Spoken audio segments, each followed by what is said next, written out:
भाई राजनीतिक बहस में घुइयां को बदनाम मत करो।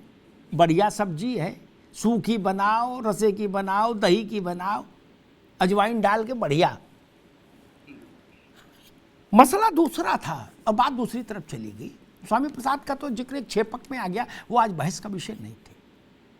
वो एक बुनियादी सवाल है कि जो भी आदमी पुलिस की अभिरक्षा में है, सुरक्षा में है, वो फरार कैसे हो गया, ये बड़ा सवाल है। इसमें स्वामी प्रसाद फिट बैठे तो स्वामी प्रसाद पर सवाल उठेगा, आलोक वर्मा फिट बैठे तो आलोक वर्मा पर। वे व्यक्तिगत आदमी गायब हो गया समझ में आता, लेकिन जिसकी हिफाजत पुलिस कर रही वो कैसे भाग गया। पुलिस का पुलिस से संपर्क तो नहीं टूट सकता, ये विषय था। खैर, उसके पीछे राजनीतिक कारण है। स्वामी प्रसाद मौर्य को गिरफ्तार करने में स्वामी प्रसाद मौर्य का ज्यादा लाभ हो जाएगा ऐसा लगा होगा भाजपा को, तो बाकी लोगों को गिरफ्तार करके जेल भेज दिया जो उनके चेले चिंटू थे। मौर्य जी ठीक है। बात हो रही थी बजट पर। मैं फिर कहूंगा कि चुनाव जीतने का कौशल और उस कौशल का जो विज्ञान है, मेरी बात से बुरा मत मानिएगा त्रिपाठी जी, आलोक वर्मा जी, ठीक, नरेंद्र मोदी से बेहतर कोई नहीं जानता। वो जानते हैं कि कहां पर वो होता ना एक्यूप्रेशर है ना, बिंदु है शरीर में अलग अलग, यहां करो तो हार्ट, यहां करो तो किडनी, यहां करो तो लिवर, ठीक ना। सब लोग झांव झांव करते रहो, क्या बड़ी बड़ी बहसें टीवी पे करते रहो। उनको पता है कि भाई 80 करोड़ आदमी को अनाज मिलेगा, 35 किलो एक आदमी का, ये है क्या।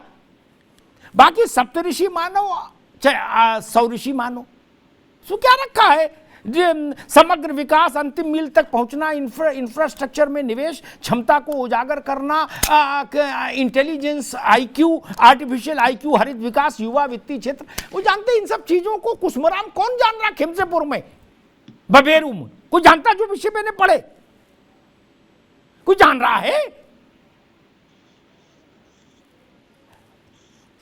भारत के बाकी राजनीतिक दलों को मोतियाबिंद की समस्या है, उनको धुंधला धुंधला दिख रहा, उनको साफ तस्वीर ही नहीं पता तो क्या वो कहां लक्ष्य संधान करें।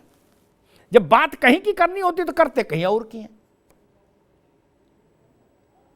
आप कुछ बोलो, शास्त्रों में कहा गया, गीता में भगवान ने भी कहा, कृष्ण ने। अच्छा, स्वामी प्रसाद मौर्य नहीं बहस में, अभी मुझसे लड़ने लगते कि गीता की और भगवान की बात ना करो, वो भी आजकल बिल्कुल विचित्र मुद्रा में है। तो उन्होंने कहा कि सबसे सारे दानों में महादान है अन्नदान। क्या यूपी के चुनाव के समय मैं तो जमीन से ही जो चीजें मैंने महसूस की उतना ही बोलता हूं, फिर मैं सुनता किसी के ने राहुल गांधी क्या कह रहे या केशव प्रसाद मौर्य कह रहे, इससे क्या फर्क पड़ता है। मैं जो सुन के आया वो क्या गलत है, वोट तो उसी को देना है, नेताओं के वोट से तो कुछ होता नहीं। उन्होंने उसने कहा कि भैया हम तो नमक खाए हैं इनका, मोदी का। क्या अब इस बात की काट ले आइए ढूंढ के, जयराम रमेश के पास है नहीं, दिग्विजय सिंह के पास है नहीं, शशि थरूर के पास है अंग्रेजी में नहीं, क्या करिएगा। आलोक वर्मा के पास भी नहीं है। ये लाख कहे एमएसपी दिस दैट फला फला, 80 करोड़ आदमी कह रहा, जब वो ये कह रहा कि मैं जीवित इसलिए हूं। और दान कभी बुरा लगता है क्या? नहीं, कोरोना बीत गया ठीक है, सब चीजें नॉर्मल हो गई, अच्छी बात, फिर भी दान कहीं बुरा लगता है? नहीं, अच्छी बात है। सोचिए, आपका मन हो इसको रेवड़ी बोलो, मन हो गजक बोलो, गुड़ की गजक बोलो चाहे चीनी की, इससे क्या फर्क पड़ता है। एक दूसरा मैं कहूंगा, किसी ने कहा था कि कितनी महिलाएं हैं जिनको खाता है बैंक में, वो यही जमीन से कटने का नुकसान यही है मित्र, बुरा मत मानिएगा। नोटबंदी में एक और काम हुआ था, आप लोगों से ज्यादा मैं जमीन पर रह लेता हूं, चुपचाप पीछे खड़ा होकर देखता हूं क्या हो रहा देश में। तो जितने भी लोग थे जिनके घरों में, एक वर्ग ऐसा भी है भारत में जिसके घर में महिला के नाम से कुछ होता ही नहीं है, उस वर्ग में खाता तो छोड़ दीजिए, मैं उसके डिटेलिंग में नहीं जाऊंगा, नहीं और दूसरी लड़ाई शुरू हो जाएगी मेरी जान को। वो भी गए खाता खुलवाए, क्या फोटो खिंचवाए? जो फोटो नहीं खिंचवाते थे खिंचवाए, क्योंकि उसमें पैसा जमा कर रहे थे तो छूट मिल रही थी। त्रिपाठी जी, ये अगर कांग्रेस को पता होता, लेकिन आप लोग तो ऑक्सफोर्ड से नीचे उतरते नहीं। बहुत उतरोगे तो ऑक्सफोर्ड से नीचे उतर जाओगे तो कैम्ब्रिज पे आ जाओगे, कैम्ब्रिज से नीचे नहीं उतरते ना। धुआंधार अंग्रेजी में ज्ञान देते हैं क्या? आपको पता ही नहीं कहां खाता खुल गया। और ये एक सामान्य फीलिंग है। 4 लोगों के बीच बैठ के बात करिए वर्मा जी, तो वो कहते भैया बैंक में कुछ बचा नहीं, ब्याज ही नहीं है क्या? वहां अगर 7.5% ब्याज मिलेगा तो ये असर डालेगा। मेरी बात लिख लीजिएगा। हमारी पत्नी भी कहती कि बैंक में कुछ नहीं है, बताओ क्या बैंक में कुछ ब्याज मिलता है क्या? पीपीएफ में लगा दो, जीपीएफ में क्या? सबको समझ है भाई साहब। ये कांग्रेस छोड़ के सबको पता है ये बात, कांग्रेस को नहीं पता। उसने कह दिया नहीं कोई महिला नहीं, ऐसा कुछ नहीं, इससे कुछ नहीं होगा। अच्छा जी, मान लिया। कांग्रेस को यह भी लग रहा था मुफ्त अनाज देने से भी कुछ नहीं होगा। समाजवादी पार्टी को भी लग रहा था कुछ नहीं होगा। मायावती जी को भी लग रहा था। क्या हुआ? पेट से बड़ा कोई मुद्दा हो सकता है क्या? रोटी से बड़ा कोई मुद्दा हो सकता है क्या? कोई थ्योरी, कोई थीसिस हो सकती है क्या? नहीं।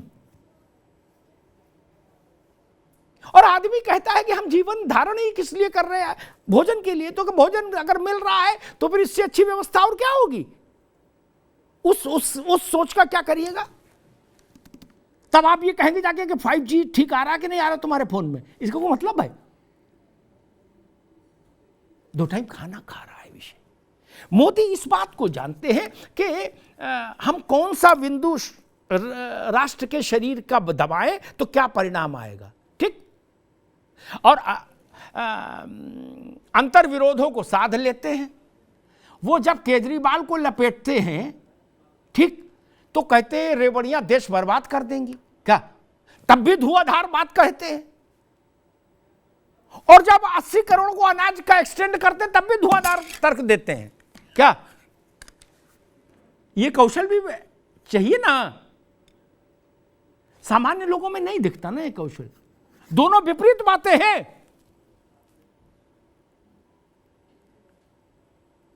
कांग्रेस को, खड़गे साहब को आज पूछना क्या चाहिए था? उनकी प्रतिक्रिया सुनी आपने? उन्होंने कहा कि कुछ राज्यों के चुनाव हैं, उसके देखते हुए भाजपा ये लाई है और कुछ बजट में नहीं है, सब बेकार है। ऐसी बात कही क्या? जबकि खड़गे साहब के स्ट्रेचर के आदमी को ये तो कहना पूछना चाहिए था कि अगर प्री कोविड स्थितियां बहाल हो गई तो फिर ये योजना आगे क्यों बढ़ी? नहीं। इसलिए, और जहां तक इनकम टैक्स का प्रश्न है, वो भी कौशल है। कल्पना करिए अगर 15 दिन में कोई चुनाव हो रहा होता कहीं, त्रिपाठी जी, तो क्या करते? आपकी तो भैंस पानी में चली जाती इनकम टैक्स पे ही। अभी मैसेज तो यही था कि सबके लिए इनकम टैक्स बढ़ गया, बढ़ गया, बढ़ गया ना, है ना? था ना? ये वैसा ही है जैसा मुलायम सिंह जी ने कहा था कि भाई सबका 1 लाख रुपया कर्जा माफ। जब बैंक गए तो बैंक वालों ने भगाया, है ना? लेकिन तब तक चुनाव जीत चुकी थी समाजवादी पार्टी मित्र क्या? और 5 साल शासन किया। इस बात को भी समझिए। और जो बड़ी चीजें होती हैं ना बजट की, वो ज्यादातर ब्यूरोक्रेटिक हस्तक्षेप से लिखी गढ़ी गई चीजें होती हैं। और ऑनगोइंग प्रोसेस है विकास। कोई सरकार रहे चलता ही रहेगा। कुछ ना कुछ, कहीं रेल लाइन बनेगी, कहीं पटरी बनेगी, कहीं स्कूल बनेगा, कहीं अस्पताल बनेगा, कहीं एयरपोर्ट बनेगा। है 50 एयरपोर्ट बन रहे हैं, अच्छी बात है। लेकिन एयरपोर्ट बनना चुनाव का विषय नहीं हो सकता। चुनाव का विषय यही मुद्दे बनते हैं। इसलिए उसमें महिला का मामला भी महत्वपूर्ण है। राज्यों में ऐसा क्यों होता है कि महिला के नाम मकान की रजिस्ट्री कराइए त्रिपाठी जी तो छूट मिलेगी? इसीलिए रखते हैं ना कि उसका एक वोट में असर होता है। आप लोग पता नहीं किस लोक में विचरण करते हो। आनंद है बिल्कुल। लग रहा मणिकर्णिका के घाट पर अपना बिल्कुल बम बम बोले कर रहे हैं चौचक। क्या करें, कुछ तो जागृत अवस्था में रहिए। कुल मिला के मैं ऐसा मानता हूं कि राजनीतिक नफा नुकसान की बात अलग है प्रशांत जी, लेकिन देश की इतनी बड़ी आबादी को निशुल्क अनाज बहुत समय तक नहीं दिया जाना चाहिए। वो समर्थ हो इसकी कोशिश होनी चाहिए,